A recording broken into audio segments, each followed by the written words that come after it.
Hola a todos, estamos acá en Londres, capital del Reino Unido. Estamos con Juan Piña, que justamente estuvo muchos años dando clases conmigo presencial en Buenos Aires, en la UBA, un gran docente.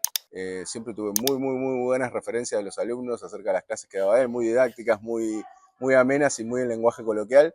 Así que cuando pensamos en hablar de la economía local de acá, lo que pensé automáticamente fue en él, así que para mí es un placer estar acá con él. Él es de formación de base sociólogo, pero hicimos juntos la maestría en economía política, la cursamos juntos, así que para mí es súper interesante su visión acerca de lo que está pasando acá y obviamente tratar de ligarlo si podemos con lo que está pasando en Argentina, porque me imagino que también estará informado de lo que está pasando allá.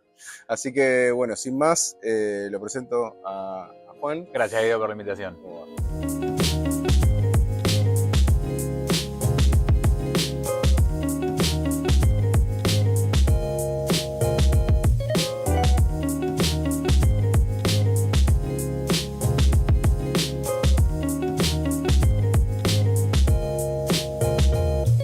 Gracias de ya. Y te quería preguntar un poco así en términos generales, vos de tu experiencia ya llevar un tiempo acá viviendo, ¿cómo ves la economía que estamos viviendo acá más precisamente? Mira, creo que lo bueno de Reino Unido es que en ese sentido los diagnósticos suelen estar quizás un poco menos politizados. Entonces uno podría decir que hay un consenso general entre distintos sectores en que hay algo que está mal. Después, lo que va a cambiar muchas veces es exactamente cuál es la solución para eso que está mal, que esa sí es la misma pelea que tenemos todos en todos lados. Pero acá realmente hay un consenso en donde lo que la gente percibe, tanto los conservadores como los laboristas, como todos los partidos menores de oposición, todo lo que ellos diagnostican es, hay algo en Gran Bretaña que está roto, que no está funcionando hace muchos años. Eh, la gran pregunta será, después para muchos, ¿desde cuándo no está funcionando?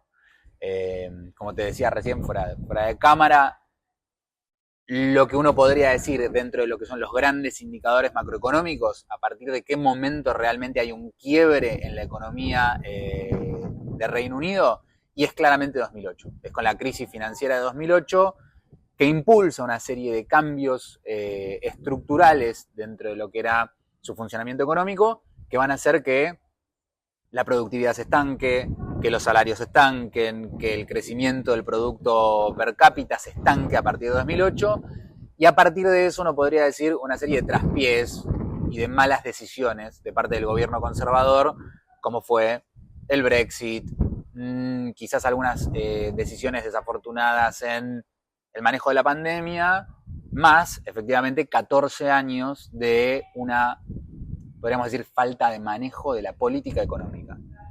Realmente se cayó durante muchos años el debate sobre cuál es el modelo que Inglaterra tiene que seguir para seguir creciendo después de 2008, después de la crisis financiera.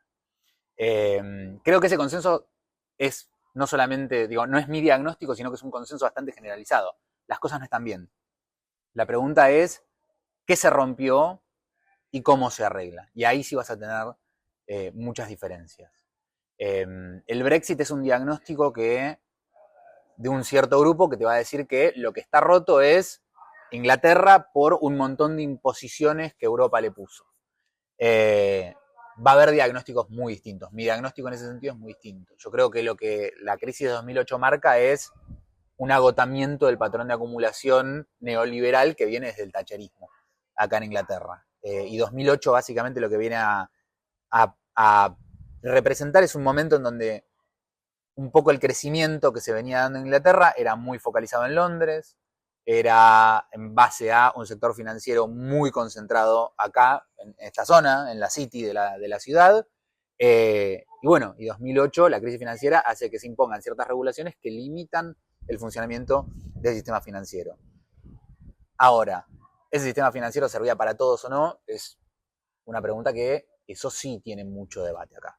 Hay gente que cree que el modelo neoliberal fue muy bueno, hay gente que cree que el modelo liberal fue muy malo, justamente porque generó, ¿no?, esta dependencia de Inglaterra respecto de Londres, esta concentración poblacional, los aumentos de los precios acá en Londres que no tienen nada que ver con el resto de UK, y creo que eso es un factor muy importante para analizar la economía acá también, que es las diferencias regionales, ¿no? A lo largo, desde el thatcherismo hasta acá, se empieza a acumular riqueza en Londres, empieza a crecer la City financiera, todo el sistema financiero, y el resto de Inglaterra queda devastado. Y no es casualidad ahí que justamente, ¿no?, los que defienden la idea del Brexit y que algo está roto son justamente los que están en el interior del país, que lo que ven fue justamente todo el perjuicio de lo que ese modelo neoliberal generó.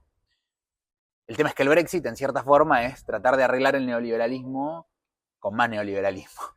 Ahora, ¿por qué decís neoliberalismo o en qué lo caracterizarías?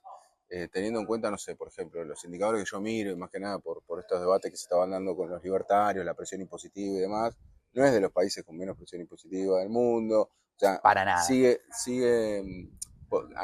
¿qué características le darías de esa cuestión más liberal que quedó del thatcherismo? ¿En qué? ¿En un estado reducido igual de todas maneras, por más que cobre altos impuestos? Bueno, es una muy buena pregunta, es una muy buena pregunta. Creo que ahí hay que entenderlo más en el sentido de la dinámica. Hoy, Inglaterra tiene impuestos que son altísimos y está en un máximo histórico. El crecimiento en la recaudación impositiva empieza justamente, el mayor crecimiento se da a partir de 2008, porque cuando se agota ese modelo económico y al no encontrar una nueva inserción internacional, ya prácticamente te diría muy difícil de encontrar porque quedó devastado el resto del país y principalmente la matriz industrial de Inglaterra quedó absolutamente devastada, el Estado ante la recesión necesita empezar a aumentar impuestos para mantener el aparato. Ahora, ¿qué es el aparato estatal inglés? Esa es una buena pregunta. Te diría que en realidad en general es bastante limitado. Y es un Estado que en cuanto a sus procesos burocráticos y demás es bastante eficiente. Quizás el único factor que realmente tiene un gasto importante es el NHS, que es el sistema de salud, ¿no?, que es el mayor orgullo inglés, pero por excelencia. Es una institución que nadie se animaría a tocar, es una discusión que está en cada debate y en cada, lo que son las PMQs, ¿no?, que son las preguntas al primer ministro que se le hacen en todas las sesiones que hay en la Cámara de Comunes, y siempre hay un debate sobre el NHS. El NHS no se toca, eso no te lo va a cuestionar nadie acá. Eso es lo único que realmente uno podría decir del Estado inglés, es grande y no respeta el neoliberalismo, es la existencia del NHS. En el resto, realmente el aparato estatal es muy chico, no hay planes de pensión públicas prácticamente como existen en el resto de Europa. La inversión en el sistema educativo es relativamente baja en relación al resto de Europa. La inversión en transporte, te diría, inexistente.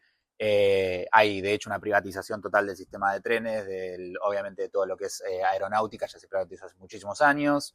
Y además no hay un seguro de desempleo, como hay en el resto de Europa, por ejemplo. Entonces, el estado de bienestar que uno podría decir existe en primer lugar en Francia, en segundo lugar en Alemania y en menor medida en España y en Italia, acá realmente está desmantelado. Y se desmanteló hace muchísimos años. Lo único que no se desmanteló fue el NHS.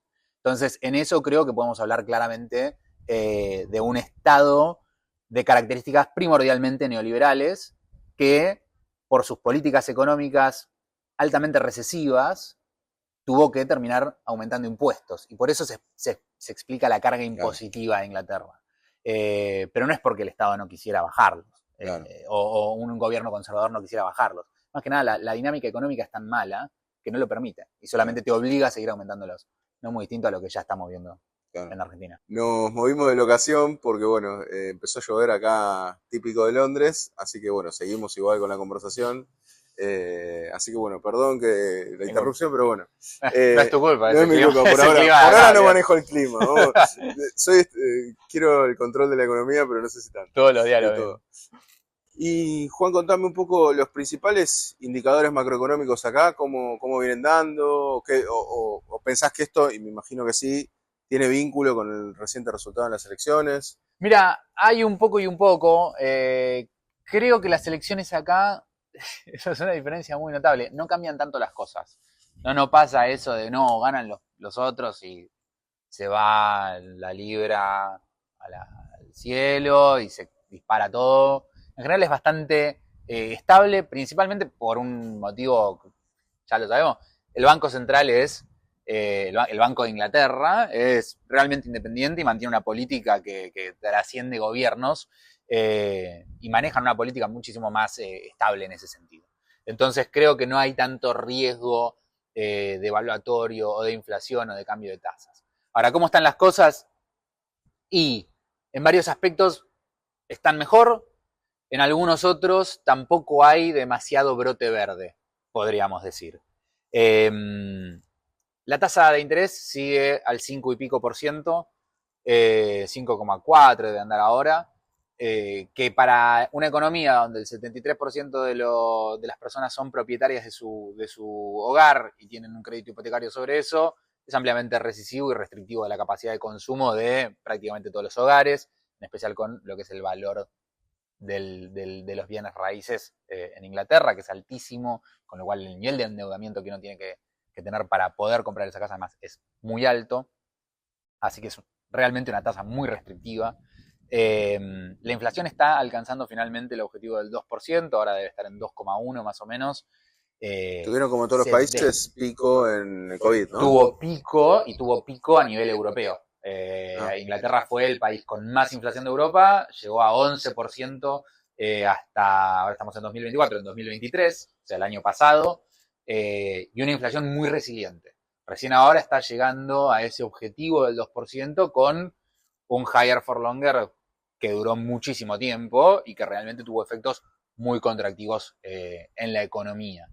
Nivel de desempleo bajo, pero eso, acá si te tengo que decir la verdad, yo no soy experto en mercado laboral, pero además el mercado laboral acá es muy particular porque tiene además un efecto muy grande inmigratorio. Pensá que el año pasado hubo un pico de 700.000 personas nuevas ingresando al país, pico histórico, en una economía que está más o menos resentida y sin embargo la tasa de empleo se mantiene al 3,2%, pero el factor inmigratorio juega mucho acá también en eso, que es algo que no estamos acostumbrados a tener en cuenta en el análisis habitual de lo que es el mercado laboral, pero tiene un impacto gigantesco. Ahora, ¿por qué digo que no brotes verdes? Y porque en definitiva sigue faltando un poco esta discusión de fondo y un poco acá el término que se usa para esto es, sigue faltando la discusión sobre el problema de la productividad. Acá se lo llama el productivity puzzle. Dicho en criollo es qué carajo pasa con la productividad. La productividad no crece prácticamente, está estancada desde 2008. Cuando, por una serie de medidas de control del mercado financiero, el nivel de productividad que venía creciendo a 2, y pico por ciento anual, era una barbaridad, se desploma. Y ya no recupera nunca más, porque ¿cuál es el problema? Vos venías de un modelo totalmente neoliberal, dependiente totalmente de las finanzas y de las finanzas de alto riesgo. Por eso la productividad era tan alta, porque básicamente acá la plaza financiera podía tomar altísimos riesgos y así terminó en 2008, estrellada contra el piso. Después de 2008 se decide restringir un poco las cosas que se hacían acá en City y la productividad económica cae a pedazos. Y no hay ningún otro sector que lo compense. Porque todo lo que está fuera de Londres, desde el thatcherismo hasta hoy, se destruyó. Manchester está muy mal, Birmingham está muy mal, Glasgow está muy mal. Todos los grandes polos industriales del Reino Unido, lo que habían sido grandes polos hasta el 60, con el thatcherismo se caen a pedazos y nunca más recuperan. Y termina siendo un modelo económico, si querés, para una ciudad-estado, que puede funcionar para Singapur, que puede funcionar para Hong Kong, que puede funcionar para Londres, pero no para Reino Unido en su conjunto.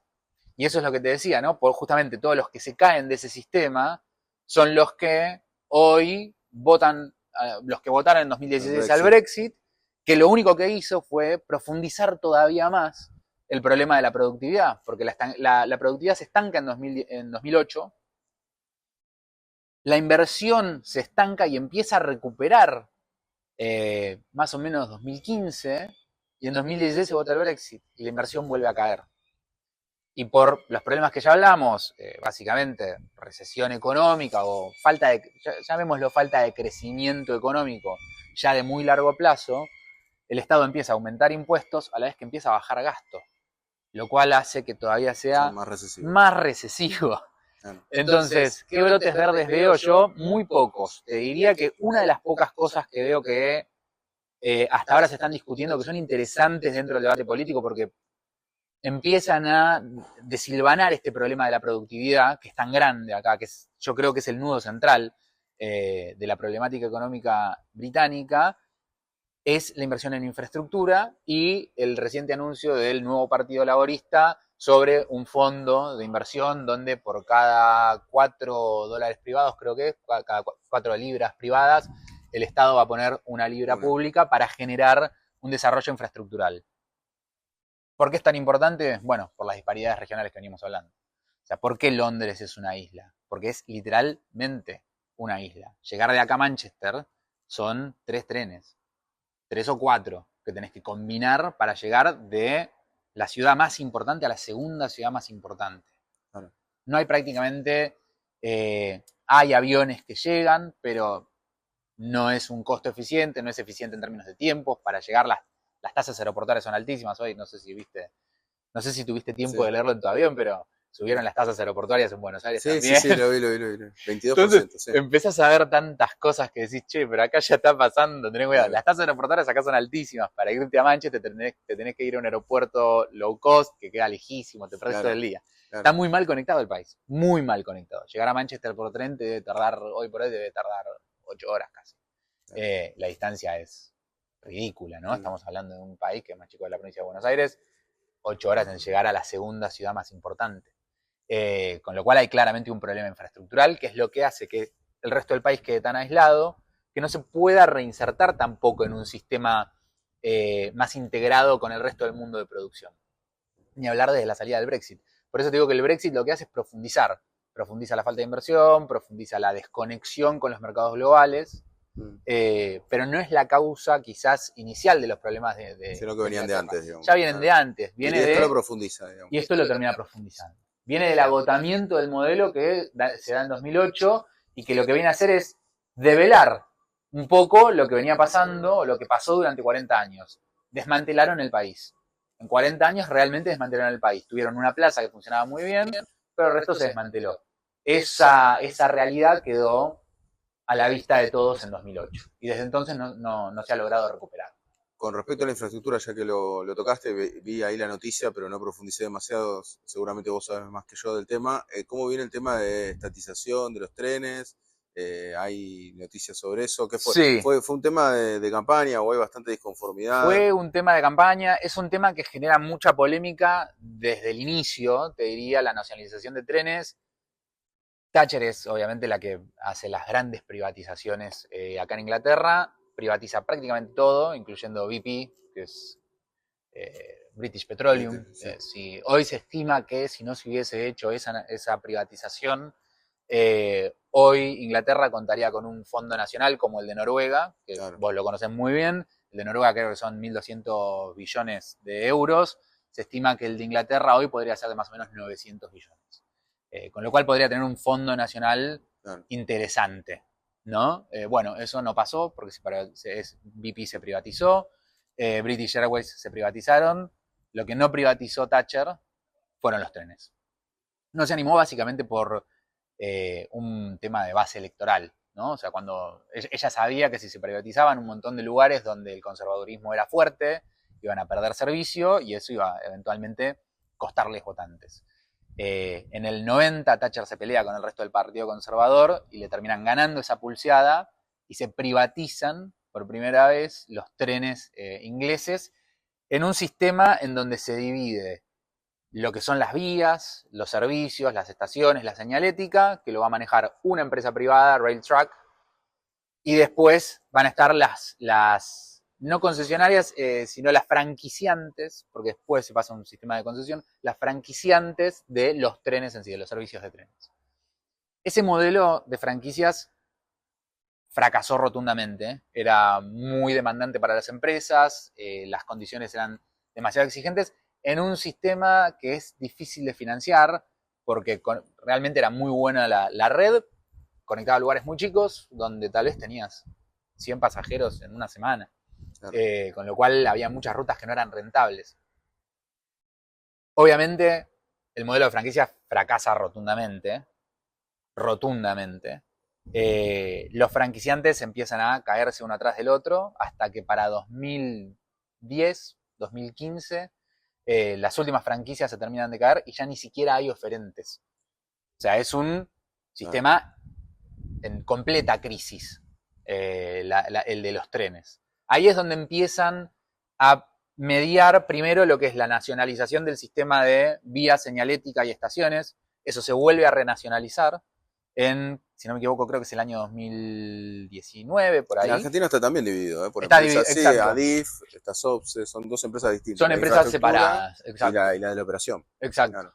Y eso se vuelve, primero se renacionaliza esa parte y el modelo de franquicia se pasa a un modelo de concesiones y también de explotación privada directamente. Entonces, directamente vos querés poner un trencito que va de acá a acá, podés pagar lo que cuesta el uso de la vía y ese trencito va de un pueblito al otro. Eso se puede hacer. Ese sistema de concesiones también es malo. La verdad es que el nivel de servicio es realmente malo. No da servicio a muchísimas regiones. Es el costo de transporte de trenes más caro de Europa. Por eso también tan difícil llegar de Londres a Manchester. Digo, además de las horas, es realmente muy caro llegar. Obviamente eso presiona también un poco el aeronáutico, ¿no? O sea, permite que el aeronáutico no sea tan bajo como podría ser en otra situación. Digamos, pone como un piso al nivel de descuento que uno puede obtener.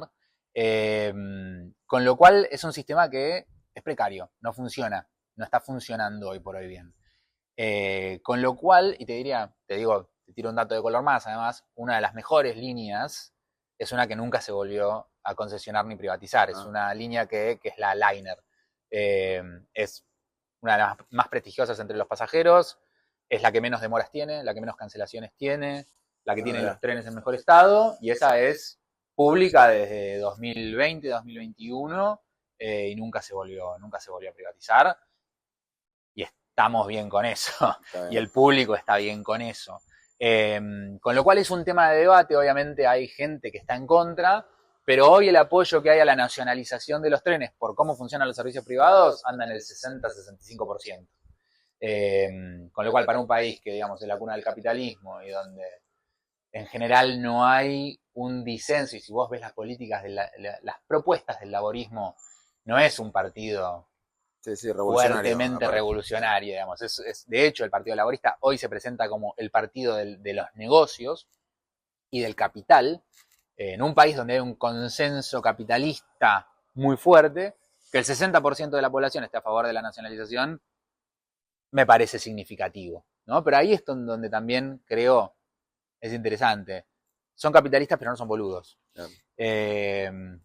Digo, donde tienen que tomar una política distinta y no se van a casar. Cuando las cosas no funcionan, no funcionan. Bueno, les tomó 40 años darse, 20 años, ¿no? darse cuenta que no funcionaba lo de los trenes, pero... Había también algún debate con la empresa de agua, ¿no? Que Thames Water también está por nacionalizarse, otra nacionalización fracasada rotundamente. Lo que todos en Argentina ya saben, pagar el agua, la luz, el gas, en Europa en general es carísimo. Carísimo. El agua en Inglaterra es carísima. Y con eso. Y qué loco porque el contraste, bueno, yo estuve en Irlanda, el contraste un poco con la empresa de agua de Irlanda, que a las residencias eran gratuitas. Es gratuita y es espectacular. Y lo que hacen es recaudar, claro, mediante el cobro a las empresas. Exactamente. Las empresas sí pagan y si te fijas, claro, geográficamente y la abundancia de agua o la escasez de agua debiera ser parecida. Exactamente. Bueno, de hecho pasa algo muy gracioso, que es que hace 2 años acá hubo una sequía en verano, pero como hay tanta agua en Inglaterra, porque llueve permanentemente, no hay reservorios de agua. No existe ninguna reserva de agua, no hay. Cuando deja de llover, cuando viene una ola de calor una semana, el país se queda en riesgo de quedarse sin agua, porque no hay ningún tipo de reservas de agua. Y sin embargo el agua es carísima, y la empresa que provee el agua no puede afrontar los costos de mantenimiento, no puede pasar ni siquiera los exámenes de calidad del agua. El agua acá, digo, todo el mundo va a decir que el agua es muy buena, que se puede tomar. tomala un tiempo y contame cómo te sentís. No, me hiciste acordar de eso. En Irlanda también te decían que era potable y realmente, o sea, evidentemente debía ser potable. Les creía porque realmente no había prácticamente consumo de botellas, lo cual también hasta en Claro. un punto es hasta ecológico, ¿no? Exactamente. Y No sé, y acá hay bastante más consumo de agua, cosa que a mí me sorprendió porque cuando llegué dije, che, pero si si puedes tomar, el claro. agua se puede tomar. Y la gente te mira con cara como, sí, Claro. sí.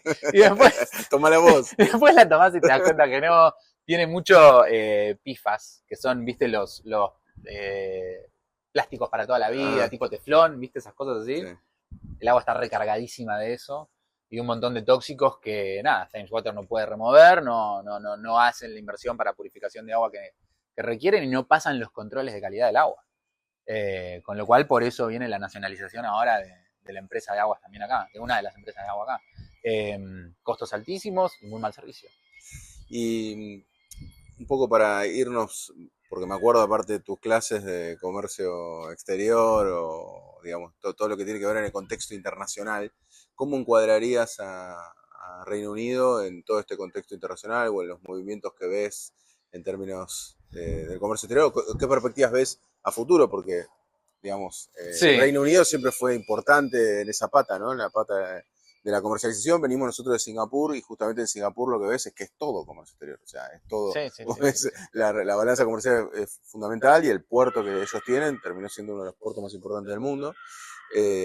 ¿Cómo ves esa cuestión a nivel general? Muy difícil. Si la economía sigue sin crecer, a nivel de mercado se hace obviamente mucho menos interesante. Es uno de los países más poblados de Europa, sí, tiene una población significativa, todavía, como te digo, recibe mucha inmigración, pero si el crecimiento de la economía va a ser solamente por crecimiento de la población, no vas a llegar muy lejos, vas a perder mucho peso a nivel internacional, de hecho ya lo estás perdiendo.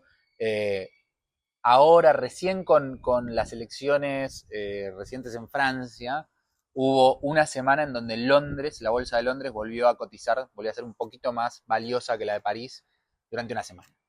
Después los franceses corrigieron curso y ya París ya es de nuevo más grande que Londres y viene siéndolo hace varios años. Con lo cual ya perdiste el lugar de la principal plaza financiera de Europa, lo perdiste. No tenés un sistema industrial o tecnológico que compense las pérdidas de productividad del sistema financiero, con lo cual perdés muchísimas posibilidades de inserción internacional.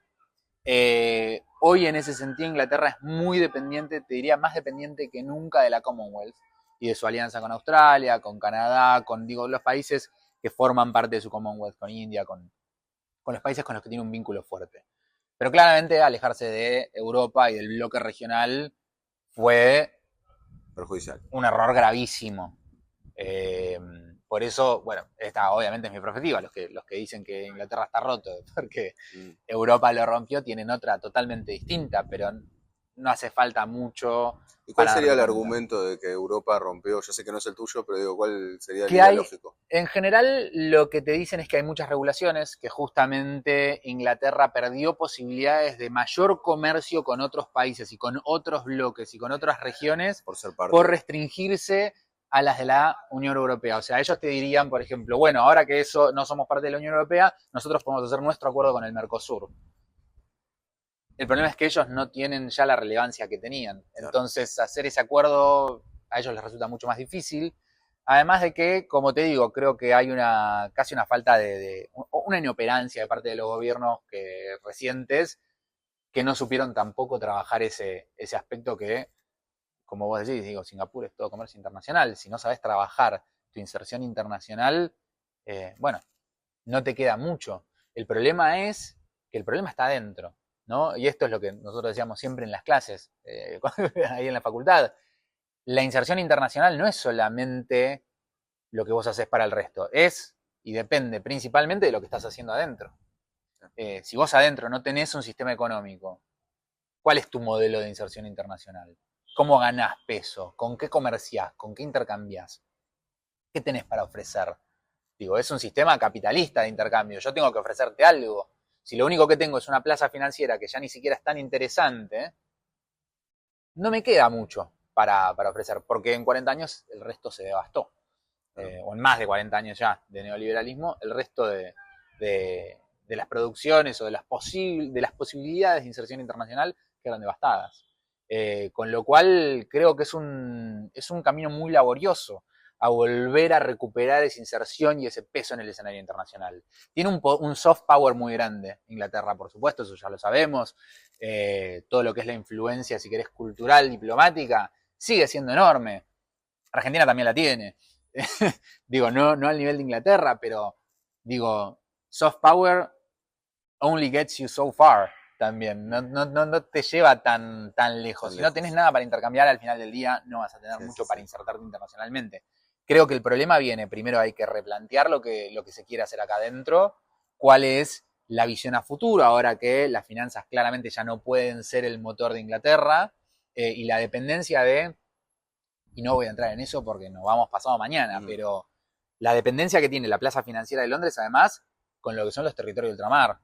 No te olvides que muchos de los paraísos fiscales a nivel mundial son territorios de ultramar ingleses. Las Islas Vírgenes Británicas. No es casualidad que ese sistema financiero haya funcionado tan bien, que haya estado tan aceitado y que haya movido tanta plata, ¿no? En una época. Pero bueno.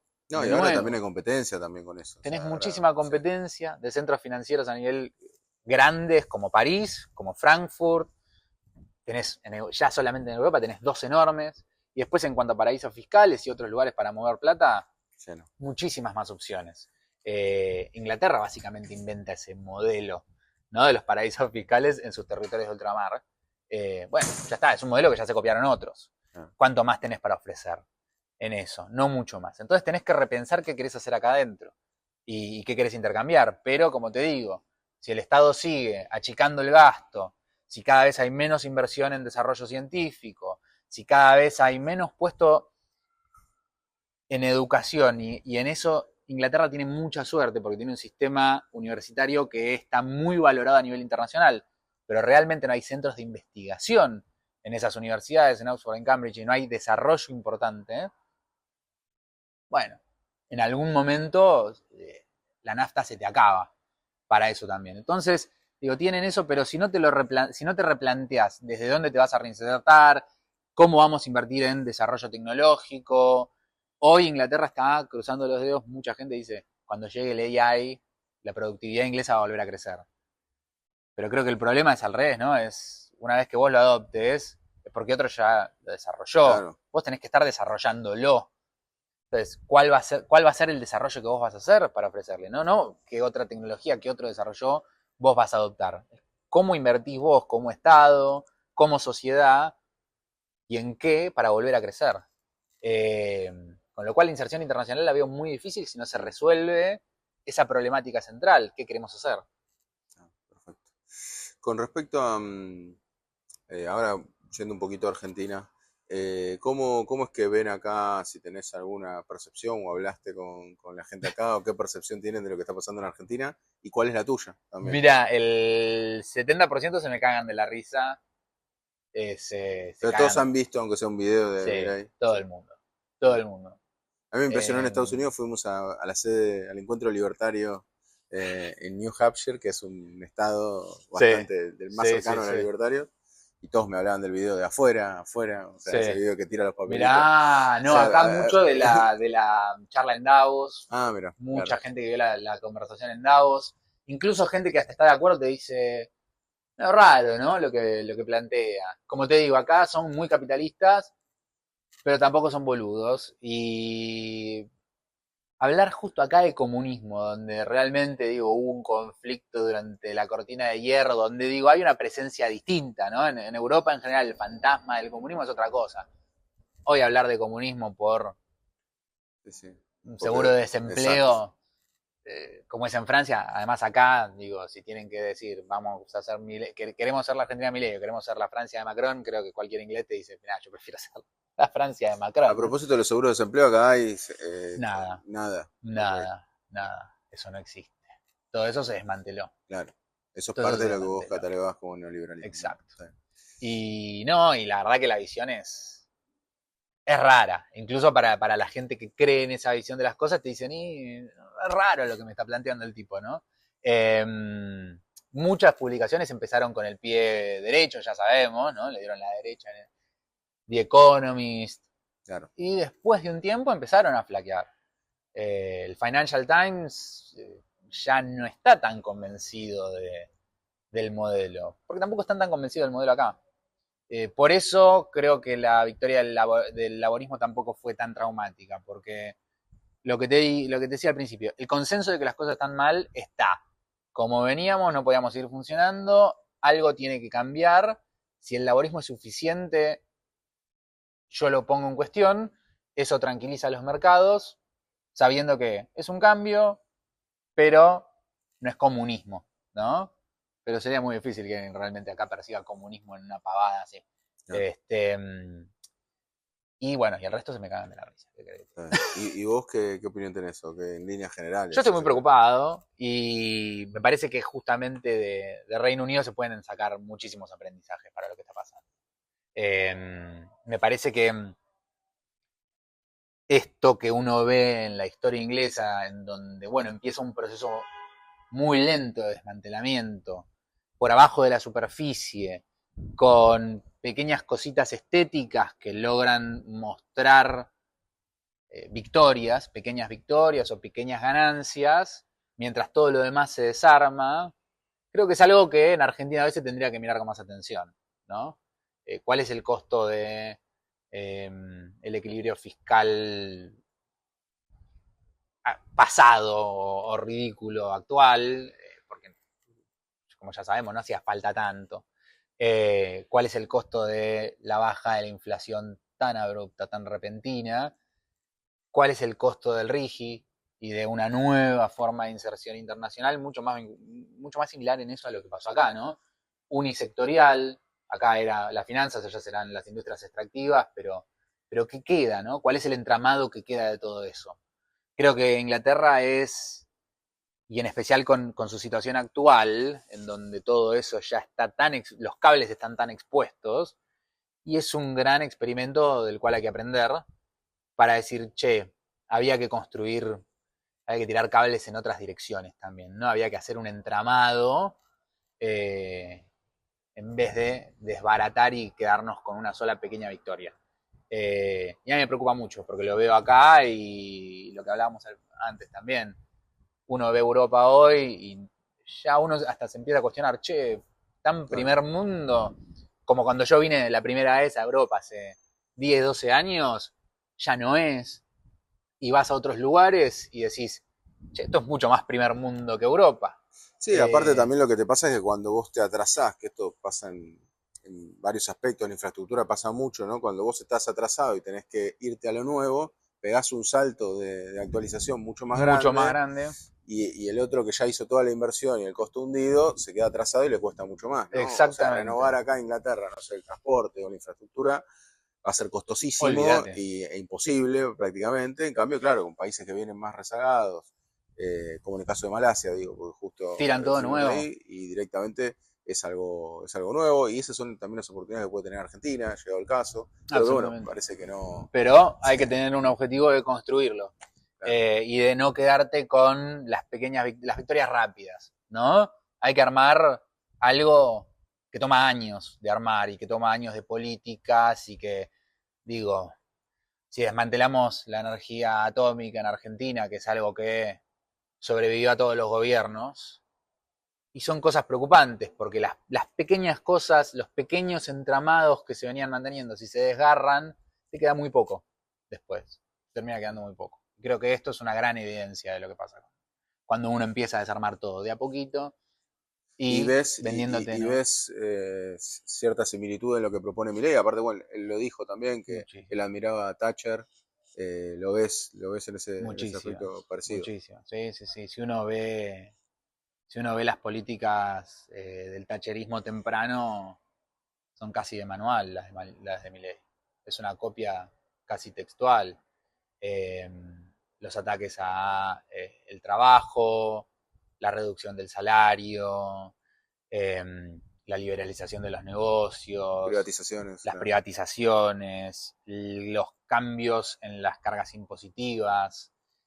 Porque digo, Thatcher bajó los impuestos en general, pero hubo una redistribución del peso de los impuestos gigantesco, como el que está pasando hoy en Argentina, en donde te vuelven a poner ganancias, te ponen tasas aeroportuarias. Después podremos discutir, che, bueno, pero eso es el decil más rico, porque igual son los empleados en blanco y todo. Sí, pero el IVA lo seguimos pagando todos, y será cuestión de tiempo hasta que se aumente de nuevo, si la economía sigue yendo para abajo y necesitan recaudar, porque por más eficiente que sea el Estado, por más que lo odies, Milei no va a desmantelar el aparato de seguridad, tengo entendido. ¿Cómo lo va a mantener? Y bueno, va a venir de los impuestos de alguien. Y si cada vez hay menos trabajadores en blanco, cada vez hay menos impuestos a las ganancias, y bueno, se aumentará el IVA, porque yo no veo que vaya a aumentar el impuesto a la herencia, no veo que vaya a aumentar el impuesto a bienes personales, no veo que vaya a aumentar... No, bienes personales de hecho va a disminuir, ahora tienen este plan de pagar adelantado.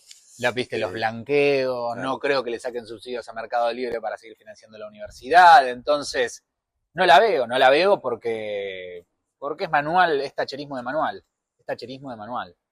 ¿Y acá terminó mal o bueno, termina después de muchos años la gente dándose cuenta de las consecuencias?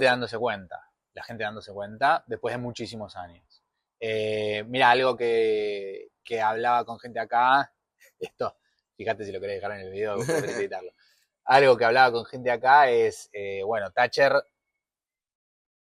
venía muy mal al principio de su gobierno, hasta la guerra de Malvinas, sí. Gana, y el thatcherismo se impone, el thatcherismo como forma de pensamiento se impone como una doctrina nacional.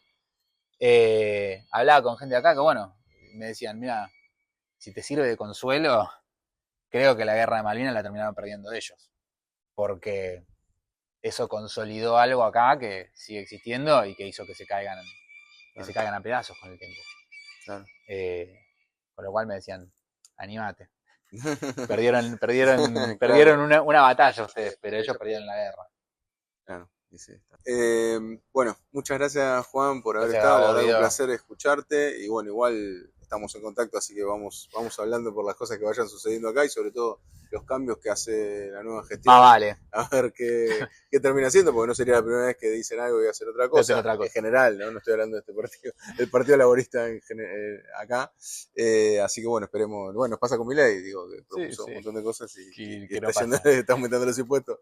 El otro día veía un posteo que decía todos los brazos que debía tener. Todos los brazos que debería tener para seguir cortando. Claro, para seguir cortando. Y lo que va a necesitar para adelante. Claro, así que bueno, para los que no entienden eso es porque Milei dijo que se cortaba un brazo, sobre todo porque nos ven de Paraguay, de España, de Colombia, dijo que si él aumentaba un impuesto se cortaba el brazo, entonces los ha aumentado, y varios de distinta índole, así que uno espera que se corte un brazo.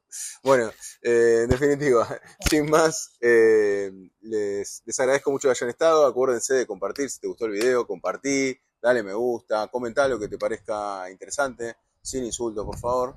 Y bueno, en definitiva, suscríbete, sobre todo eso, porque más de la mitad de la gente que ve nuestro contenido no está suscripta, y eso está mal. Así que tarea para el hogar, ponerte ahí, suscribir. Bueno, muchas gracias y nos vemos en la próxima.